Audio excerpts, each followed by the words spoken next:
Back. We have a familiar face with us today. Hopefully this guy will be joining us on a pretty regular basis coming up. I wanted to welcome back TJ Void, an educator, podcaster, coach based in Houston, also the father of a small dictator, as am I.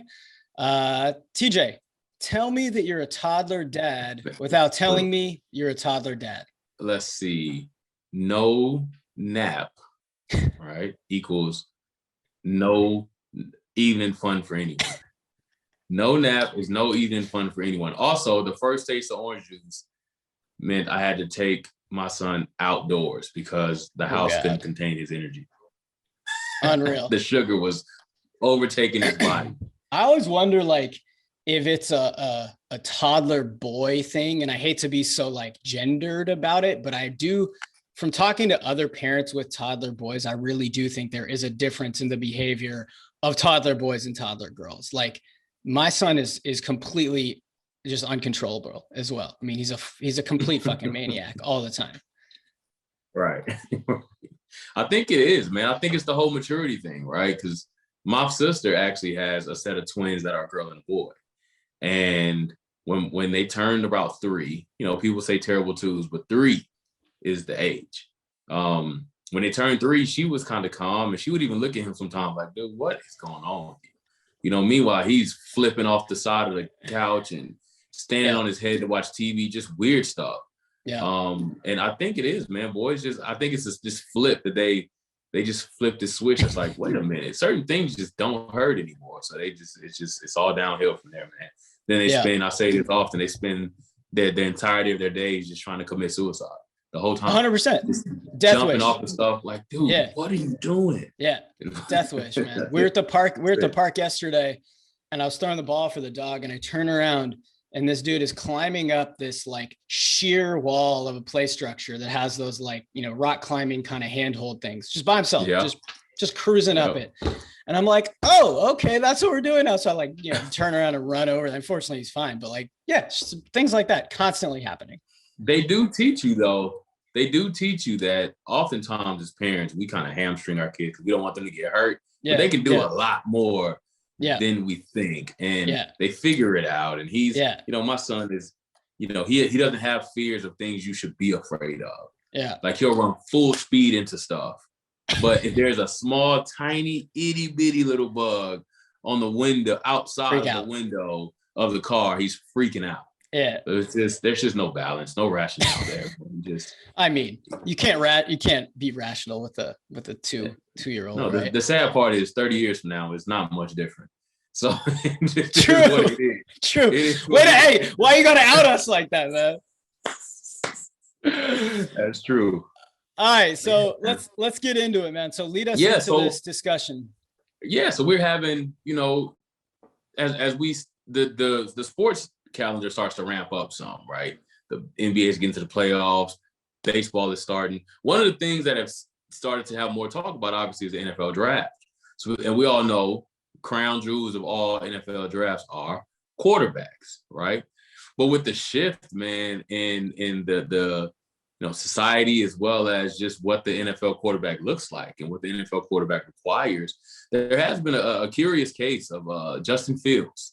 Who Justin Fields, we know he's been number 2, in this class since they were in high school. He and Trevor Lawrence were 1 and 2. But all of a sudden, no games being played.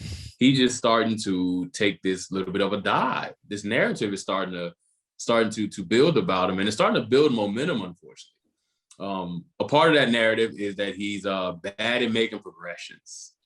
Okay, so what are your thoughts about quarterbacks losing or gaining momentum when there's no games being played? Secondly, tell me what you feel about this case of this narrative being built around Justin Fields.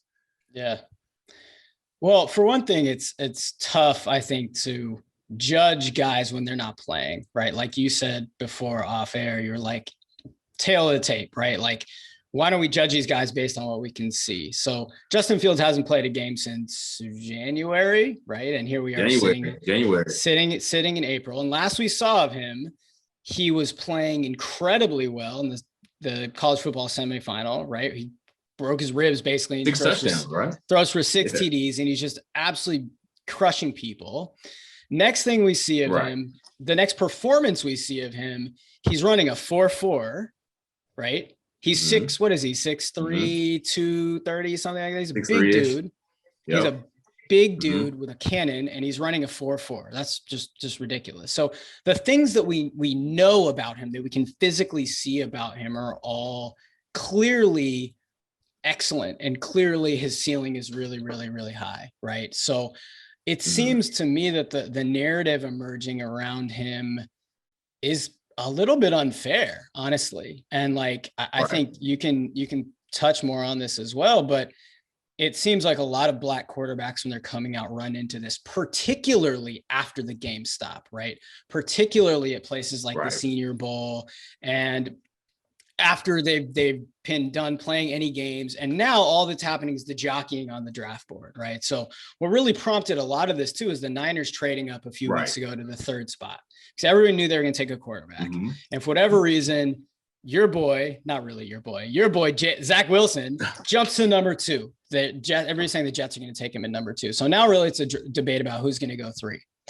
And it seems clear, like, obviously Justin Fields is number 3, but now there's all this stuff coming out about Mac Jones, and the Niners may be taking Mac Jones. And it seems like really thinly veiled racism to me. So my guess is you have a similar take. I mean, what are your thoughts? Yeah. They're just, I mean, let's talk about the coded language, or it's not even coded anymore. We know what it means, it's not. Right. It's We can decipher through the nonsense, like not making progressions. Well, the thing about it is that narrative stems from the Senior Bowl, right? Because I'm reading an article in the Ringer, on the Ringer, and it was saying how actually he actually threw past his first read more than any of the other 4 quarterbacks that's supposed to be in the first round. And it was a 2% margin between him at about 19% and the next dude at about 17, lower than 17. So that narrative should have died then, right? Just because the numbers are what they are. But then you go into the Senior Bowl and there's just one guy who says, well, he had trouble. You know, he really hit the first target a lot. It was like, well, we're at the Senior Bowl. So my first target is probably an NFL receiver. Right. Of course he's open. You know, and why are we judging this guy based off of an exhibition game when we have 3 years of actual footage in real games in the Big Ten, where a lot of pros come from, right? Like why does one weigh more than the other? And it's just, I think it's because, I didn't even think about this till you said it, but I think it's because the reason why these narratives change after the game stop is because there's nothing to refute them. It's all, it's just talk. And it's just, now we have to go on what we think now, as opposed to what we can actually see, right? And for a guy like Wilson from BYU to just shoot up the charts out of nowhere, he wasn't even, I think I saw one article where he was going into the season, he was ranked 50. Yeah. Right. He was the 50th rated quarterback. And now all of a sudden he's a shoe-in at number 2. When have we ever even seen that work? Like, when is that a guy that just comes out of nowhere and gets drafted in top 5 to work out? That rarely works. Yeah. And so I think that it's still an uncomfortability with black guys leading your team at the quarterback position. There was also a narrative with Justin Fields that says that he was, Dan Orlovsky on ESPN just came out of nowhere and said that he heard that he was a last guy in, first guy out kind of guy, which that don't even match any of the production that he has. Yeah. And it's incredibly irresponsible. Because he did try to come back and apologize after speaking to the Ohio State coaches, which should have been his only source anyway. That's the only place he's played. Yeah. Right. And I don't know, man. I think that there's still a level of discomfort with having a black quarterback, and it's just standing up there amongst 30 white owners, right? Majority white coaches, and saying, this is our guy. He's the guy that's going to be the face. Again, quarterbacks have to be the face of your program. Yeah. for better or for worse. Yeah. And he's going to lead us to the promised land. I'm not sure that a lot of these guys have a level of comfort necessary to take that stance. Yeah. Well, I think because it's still, you also still got to take into the fan base. I'm sorry, go ahead. No. I think you're right. I mean, I think a lot of what you're saying makes sense because the narrative doesn't match with the facts in a lot of cases, right? Like there's this narrative about his work ethic, but the guys that know him the best, his coach comes out and says, nah, this is bullshit. Like he's the hardest worker. Guys are drawn to him. Right. He's a leader. We were talking off air about how Justin Fields was pushing the Big Ten to play this season. He's getting guys together to work out. Clearly is a leader, right? He looks like the face of a franchise. If you look at him, he looks like a face of a franchise. Right? He looks like a dude that knows what he's doing. He looks responsible. He looks like a leader. So that narrative doesn't really match with the facts. And I think part of what's going on, to take it into the social psych a little bit, part of what's going on is that when everything suggests that a guy is at the top, it's impossible for somebody to justify being prejudiced against him, right? So if he's clearly the best on making progressions in terms of his athleticism, his leadership, his intangibles, all this stuff, it's impossible for anybody to say, no, he shouldn't go in the top 2 or 3, right? Because it's just so counter to what you can see about him. But as soon as you question one of those capabilities, as soon as you make a dent in his kind of impeccable qualifications, that allows you to justify the prejudice that you have against him, right? So just that one little nick says, okay, this guy's bad at making progressions, or he doesn't lead in the way he's supposed to lead. Wow. That enables you to justify the rest of the bullshit, basically, that you say about the guy. I didn't even think about that, man. That makes a lot of sense, because if you don't want to draft him because you don't feel comfortable with a black quarterback, you got to find a reason. Exactly. Right? I mean, that makes a lot of sense. But that's pretty much, if we want to get down to the link between how this is racist, that's pretty much the foundational crux of racism. Like, I'm going to just make this stuff up to justify my treatment of you. Right?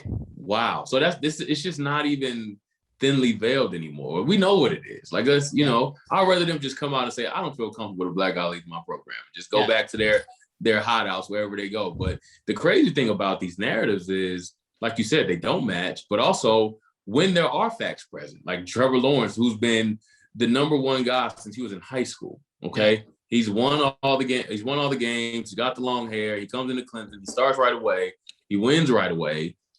There is a level of entitlement there. And entitlement is a prerequisite for complacency. Complacency leads to laziness. It's just lack of attention to detail, right? And so if you don't have that internal fire, that and external motivation that like a Tom Brady has for being picked in the 6th round, or after a split time with Drew Hanlon in college, things like that, it's hard to manufacture it. And he even said that himself. He comes out and says, it's not Super Bowl or die for me. Like, I'm not that kind of guy. Nothing. Like, that doesn't even, it hits the radar for one of the guys on ESPN. I forget his name. He escapes me.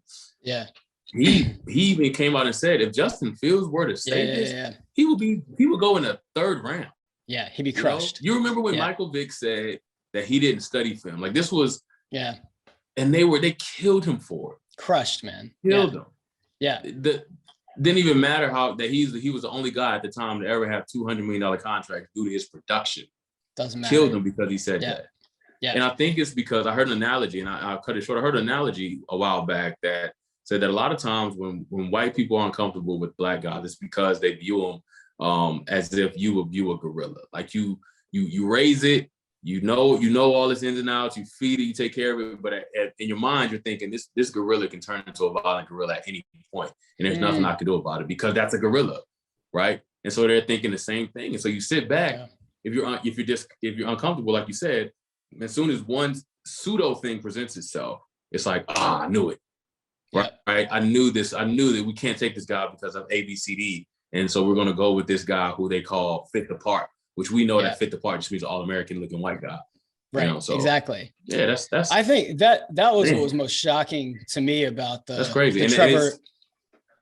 No, I was gonna say that was what was most shocking about the Trevor Lawrence story, because he, even to feel that he had the space to say something like that, right? Like you said, if Justin Fields wouldn't even ever consider saying that, first of all, but it further highlights the different standards that these guys are being held to, and that they have to live up to these very different things, right? Like Justin Fields wouldn't consider saying that. And if he did say it, yeah, he'd go like in the third round if he got drafted at all, despite the fact that for years, as you said, these two guys were jockeying to be number one and number two. And there were arguments to be made that Justin Fields should be number one, even over Trevor Lawrence. Right. Right. Absolutely. But that's not what Trevor Lawrence looks the part. Yeah. You know, I remember that Colin Cowherd used to go on rants about quarterbacks that wore their hats backwards. Yeah. You know what I mean? Yeah. Like it's that much of a position where they think you have to look and feel and present a certain way, regardless of what you do on the field. And it's just like you said, if there are mistakes made on the field, they will link it to that one chink in your armor, even if it's just alleged chink in your armor as a justification of why you're not performing well in this one particular game. Yeah, man, that is crazy. It makes me think of the reason I brought up the justification of prejudice thing is it makes me think of these social psych studies where they present people with fake college applicants and they provide sort of made up qualifications for them. So either their GPA and their SAT scores are really good, or the GPA and SATs are really bad, or they're mixed, right? They have one good one and one bad one. And the weird thing emerges with the mixed qualification applicants. So the people that are prejudiced, you don't see any difference between prejudiced people and non-prejudiced people and how they judge the people with good or all bad qualifications.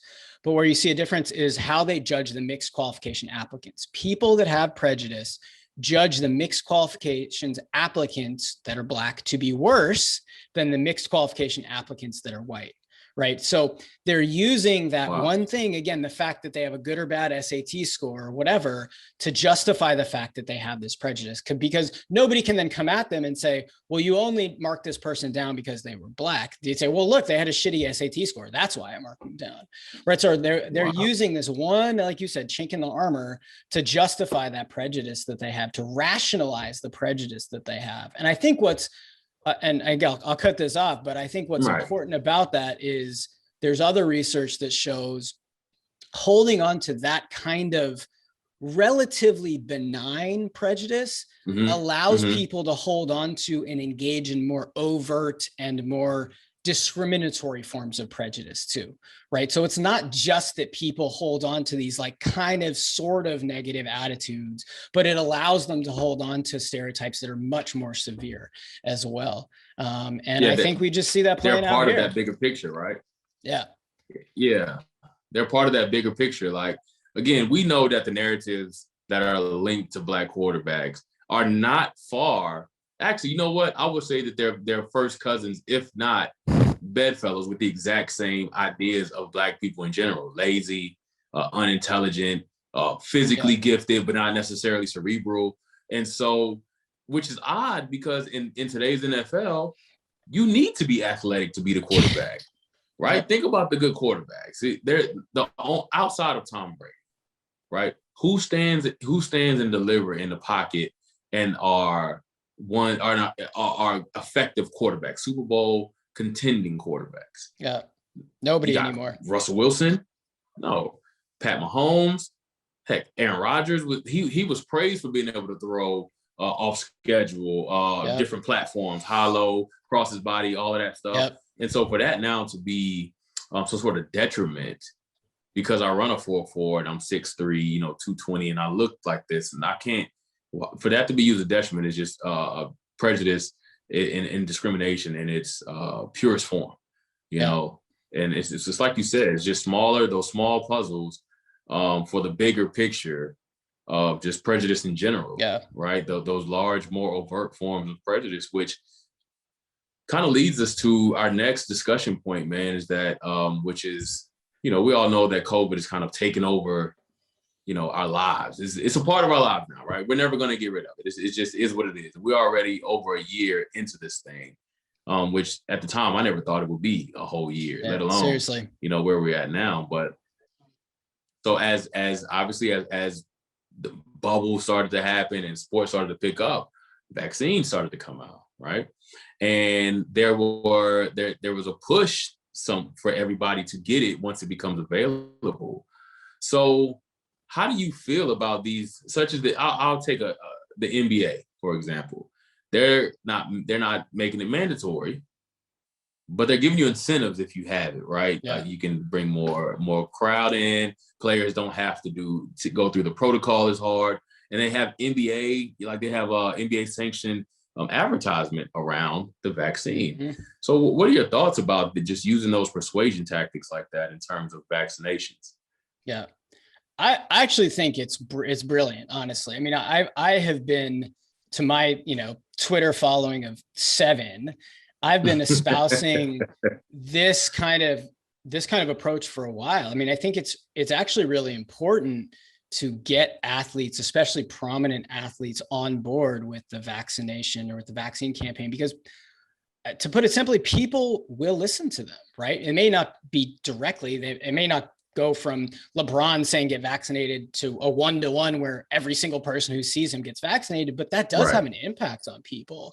And the media's role is to do what's called agenda setting, which is the idea that the media shapes what people are thinking about, how they're thinking about, how they're talking about it. And so I think particularly with some of the vaccine hesitancy that we're seeing, which is predominantly in white evangelical men, but then closely followed after that by Black and Latino communities. I think particularly to get those folks talking about it and try to create some more buy-in will help combat some of the inequity that we've seen around COVID in the first place. So I'm all for it. And I think, I want to hear your take, but I think we can get into even more what those kinds of campaigns should even look like. Right. So 2 takes. What you said makes perfect sense. But 2 takes from me. One, as a Black man, I was initially hesitant, just because, as we spoke off mic, the health of Black people has never been at the forefront of American society. So now for them all of a sudden to care about us to this degree, where they're wanting us to get vaccinated, I'm like, well, why? What's the agenda behind it? Just because that's historically, that has been something that has been a true thing, right? It's something that's happened in the nasty, if you look on the underbelly of American society. But also, I do think that there is value in people such as athletes coming out and saying that they're being vaccinated and understanding. But I think it'd be more valuable. Number one, I don't feel like it's an obligation. There was an author, an article I read, that a guy was linking the magnitude of your Black Lives Matter support to to LeBron James specifically, to LeBron James advocacy or lack thereof of the vaccination. Now, granted, he don't know if LeBron has gotten it. He don't know if his family has gotten it. He don't know his family medical history. He knows nothing. Yeah. What he's saying is, you're LeBron James. Black people follow you. You say you care about Black people, so you need to advocate for this vaccination for a disease that has killed Black people in a disproportionate level. I don't think that's the tactic. I think because I don't think that you should speak about anything that you don't know about. And I think advertising is good, but you need to be able to explain what it does and how it helps in language that is easily understood by everyone, right? Because if it's a bunch of medical terms and jargon, I tune it out, and it makes it seem like you're trying to confuse me. Yep. Right. Just even when my wife was having a kid, the doctor came in talking fast and saying this, that, and the third. I'm like, I don't understand any of this. This is already a high stress situation. If I'm in these communities that have seen people die, that have experienced people die at a high rate, and now you're coming and telling me I should take a vaccination, I don't understand. Knowing that there's been environmental factors, societal factors that has aided the poor health of Black people to begin with, why do you care now? Right. Yeah. So So you have to Yes. dispel that hesitancy. You have to, I'm trying to think of the right word. You have to push back. You have to not get rid of, but help people to understand, Right. or better said, you have to get a better understanding of the hesitancy that people have. And that's what I'm trying to say, right? Like the messaging that's out there has to account for the fact that there is this degree of mistrust, right? And I think that plenty of people in media have talked about, like, oh, there's mistrust of the medical community and within the Black community. And like, yeah, no shit, of course there is. Like, you haven't given that community any reason to trust you. So of course there's mistrust. And so the messaging around it has to account for that fact and has to do something to try to gain that trust. And I think part of it, and part of it is who's talking about these issues and who's explaining them, right? Like the most prominent voice has been Fauci. Fauci is great. I think he's one of the most trusted Americans, right? To get 80+% of Americans to agree on anything is shocking. Right. But the fact is, there are still a lot of people who don't trust him or don't understand what he's saying. And, you know, to your point about being in the delivery room with your wife, like, you're a highly educated guy. And if you can't understand what your doctor is trying to explain to you, something's wrong. So I think it points at a fundamental problem with the way that we communicate science and the way that we communicate these kinds of heady things to the general population, which is that there's always this disconnect. Like scientists, and I have a PhD, I'm a scientist, I do research. Scientists often are trained to speak in these kind of heady terms, and we're not trained to explain things that are more in a way that's more accessible. And I think that would be really helpful as well. And that makes sense, because I was just going to ask you, do you think, because here's coming from my point of view, right? It's like, as just, you know, I'm an educated guy, but the layman terms when it comes to medical things make more sense to me. Even when my wife is a physical therapist, I have to, she starts going and going and going. And I'm like, hold on. Yeah. I don't even know what this is, you know? Yeah. And the assumption of knowledge, you know, the assumption is the poison pill to any relationship, right? Yeah. And so the assumption of knowledge is actually detrimental to gaining that knowledge, because like you said, it's like, do you even know what I'm confused about before you start just telling me I shouldn't be confused? Because for me, but the question I was going to ask, what I was getting to is it, do you feel like it's done purposely, or is it something that just happens? Which also, as I'm asking it in my brain and, you know, translating out loud, all it is, that question in and of itself is just a reflection of mistrust, right? Like, are you doing this on purpose? Like, are you trying to confuse me on purpose? And so I'm thinking about it now, and it's like you said, they're not even taught to convey messages to the people who they probably see the most. Yeah. You know what I mean? Like these people have these factors that aid in the the death rate of COVID within that community, because that wasn't even really spoken about this whole time. And so the issues are never really spoken about. Now you're just coming in, you know, as, again, coming from a Black man, now you're coming in with these white saviors, dropping in this vaccine, say, hey, do this. Here. When before, I mean, there's been other things dropped in Black communities that were not great, you know, which we don't have to get into. But I'm just saying, now all of a sudden this pressure is being translated to us. We're like, how did we become the spokesperson, spokespeople for anything? You know, we went from the bottom of this level of consideration to now being the spokespeople. And it feels kind of like we're just doing your job, you know? And again, all of this, as I say it out loud, it speaks to the reflection of mistrust, you know? Because from when I was in the delivery room with my wife, what added to my stress level was not only that, you know, I didn't understand what he was saying. He was speaking so fast.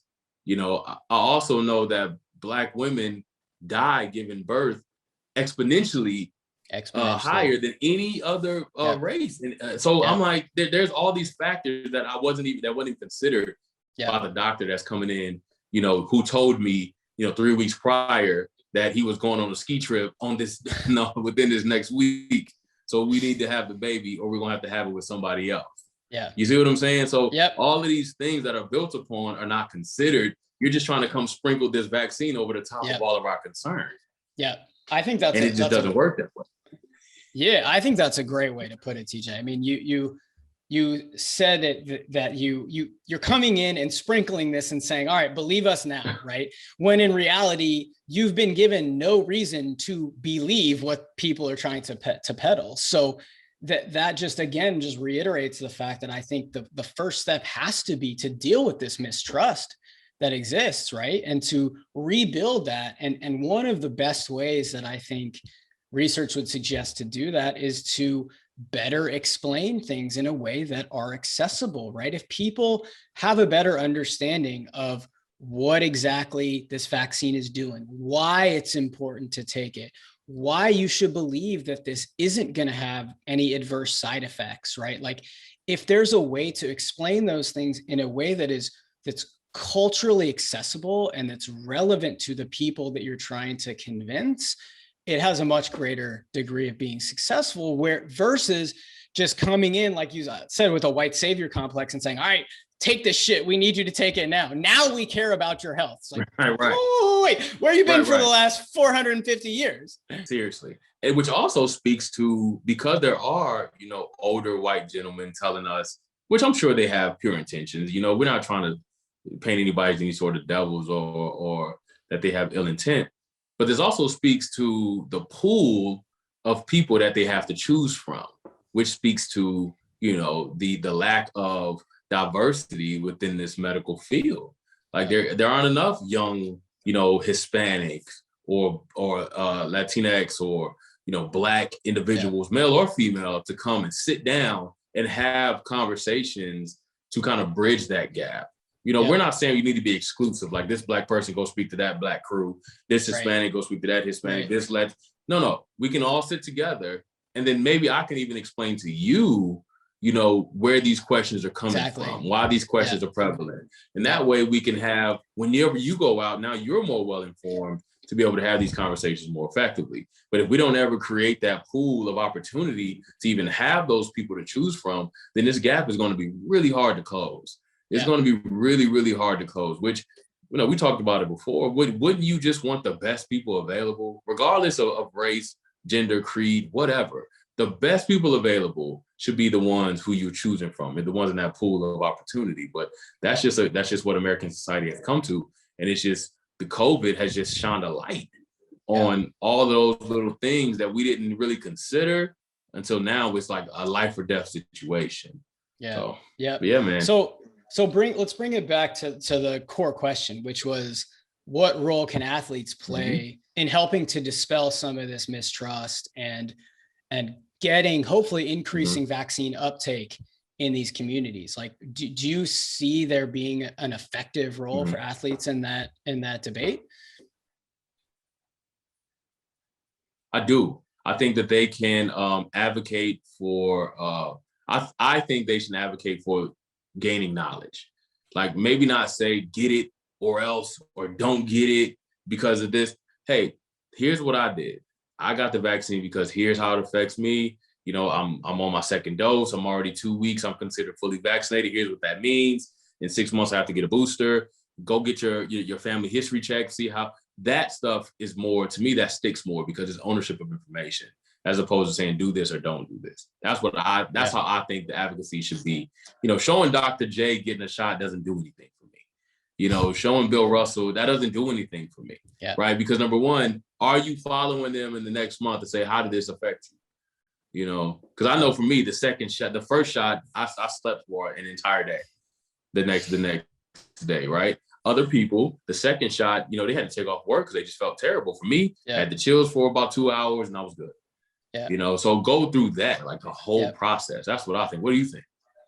I agree. I mean, I think using those folks who have special access to certain communities as ways of providing knowledge, like you said, and ways of providing that really on the ground experiential information to help people set expectations. Like, all right, let's say I do decide to get this. What happens then? Where do I go? What's it going to feel like? Setting those expectations so that if and when people do get it, they have a good experience, a positive experience, which will hopefully make them more likely to recommend to their friends and colleagues and so on and so forth, right? And I think that in some ways is going to be the most important, is tapping into people that are like knowledge or thought leaders in a given community, right? And that can be as grassroots as you want it to be. That could be your pastor, your barber, that could be your friend, it could be your wife, it could be anybody, but people who you're going to listen to, whose trust maybe you have already, to say like, I did this, it was safe, my friends also got it, my family got it, we are still safe, and now it's protecting us, and it's a good idea for you to do this too. I think that's how athletes could be better used, as you said, provide that kind of hands-on information. Absolutely, man. I think so. I think man, maybe they should put us up there on the panel. We'll tell them how it's done. Yeah, the NBA can pay us, cut us. That's right. To figure out this marketing campaign. I got it, man. We're good. TJ, great to have you back, man. Anything else to add before we jump out of here? Fun. Again, take people. Here's how I will. This kind of brushes both topics, right? Take people for what they are, for what they've shown you, and what you think cannot supersede the facts. What you think does not supersede the facts. That's it. Just give me the facts. Give me the game film. What did he do against Michigan? Oh, he had 400 yards. Good enough for me. I don't care what he does in tights, right? How did the vaccine affect you?